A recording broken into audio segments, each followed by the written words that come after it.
Breaking news చూస్తున్నాం. జూబ్లీహిల్స్ ఉప ఎన్నిక కాంగ్రెస్ పార్టీ అభ్యర్థిపై మంత్రి పొన్నం ప్రభాకర్ కీలక వ్యాఖ్యలు చేశారు. స్థానికంగా పనిచేస్తున్న నేతకే జూబ్లీహిల్స్ టికెట్ దక్కుతుందని ఆయన స్పష్టం చేశారు. ఎవరి పేరు ఫైనల్ చేస్తారనేది హైకమాండ్ నిర్ణయిస్తుందని పొన్నం ప్రభాకర్ అన్నారు. సర్వేలు, అంతర్గత వ్యవహారాలు చూసుకుని అధిష్టానం నిర్ణయం తీసుకుంటుందని తెలిపారు. ఇతర నియోజకవర్గాల నేతలకు ఇక్కడ ఛాన్స్ లేదని పొన్నం స్పష్టం చేశారు.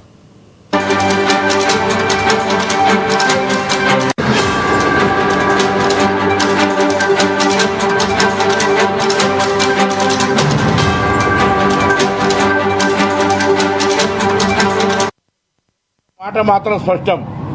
అభ్యర్థులు స్థానిక జూబ్లీ హిల్స్కు సంబంధించిన వాళ్ళే ఉంటారు. బయట నుంచి అభ్యర్థులు దిగుమతి ఉండదు.